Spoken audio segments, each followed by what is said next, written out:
ini adalah tentang pemerintah atau badan regulasi. Bagaimana kira-kira Anda melihat pemerintah dan juga badan regulasi ini sudah dengan baik mempertimbangkan faktor-faktor ekonomi dan sosial dalam menetapkan aturan baru terkait upah minimum? Apakah sudah cukup, Ibu? Ya itu persoalannya ketika pemerintah masih menggunakan inflasi, pertumbuhan ekonomi dan kemudian juga ada koefisien yang tertentu itu menjadi ambigu dan juga tentu tidak sesuai dengan harapan apa yang menjadi usulan para pekerja buruh dan tidak sesuai dengan kondisi ekonomi untuk perbaikan para pekerja buruh. Kenapa saya katakan demikian gitu ya?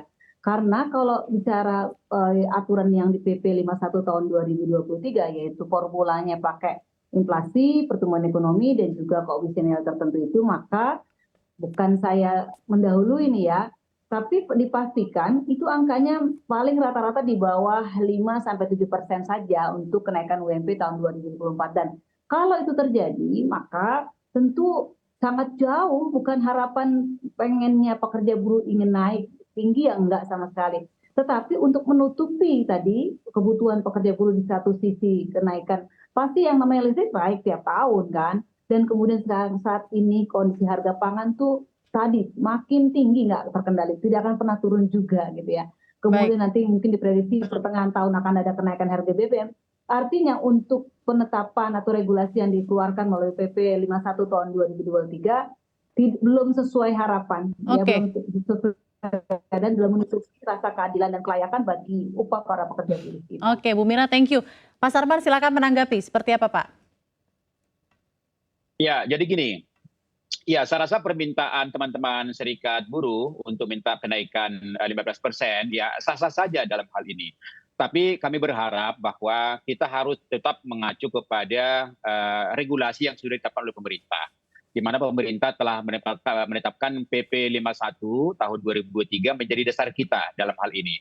Nah, tentu memang kami sangat meyakini bahwa pasti mungkin teman-teman serikat pekerja juga tidak happy dengan PP ini dalam hal ini.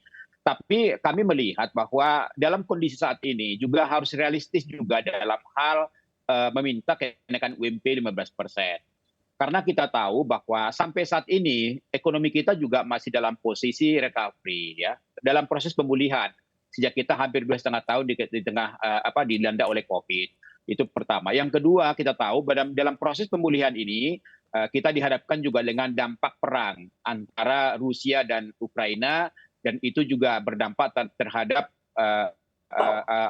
krisis pangan dan energi, dan langsung tidak langsung itu berkaitan juga dengan perekonomian nasional kita. Kemudian kita lihat di dalam mata kita juga saat ini bahwa perang antara Israel dengan Hamas juga ini menimbulkan juga gejolak ekonomi global. Artinya bahwa ketidakpastian ekonomi global ini itu berdampak terhadap perekonomian nasional kita.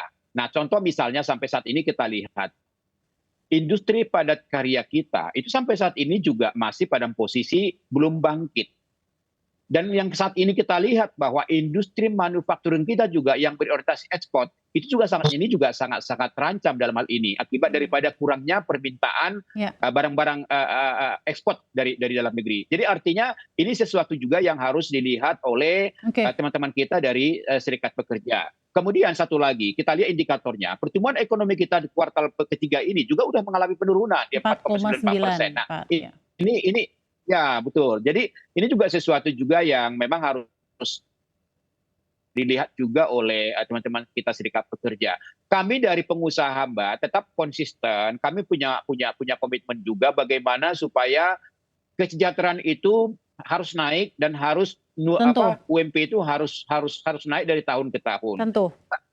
Tapi memang harus disesuaikan dengan kemampuan dunia usaha. Kemampuan dunia usaha itu indikatornya adalah pertumbuhan ekonomi, inflasi, dan juga variabel tertentu yang telah ditetapkan dalam PP 51 ini gitu. Baik Pak Sarman, jadi 15% menurut Anda level yang tepat atau seperti apa? Karena tadi seperti yang Ibu Mira sampaikan seharusnya 25% Pak kenaikannya.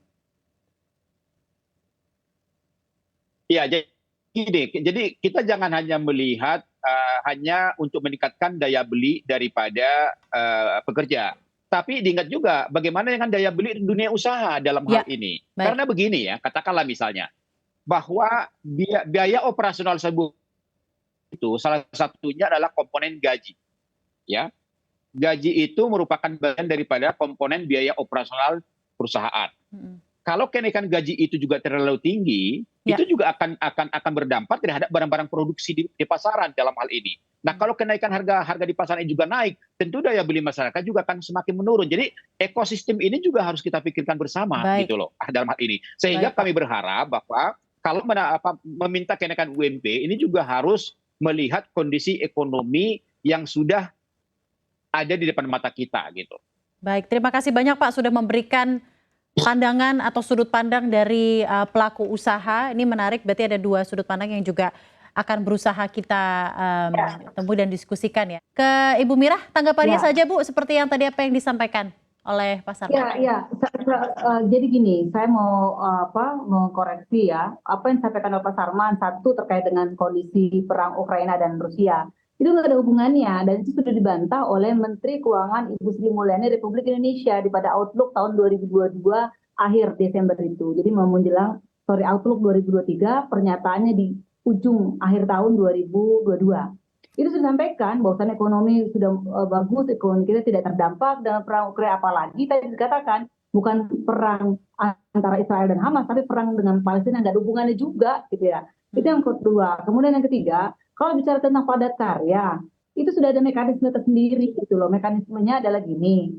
Sekarang harusnya balik, kalau misalnya kemarin-kemarin pengusaha padat karya itu orientasinya adalah ekspor, kenapa sih harus mengandalkan ekspor padahal bicara tentang konsumsi dalam negeri aja sangat tinggi, domestik aja sangat tinggi. Kenapa nggak ke domestik dimanfaatkan sebesar-besarnya?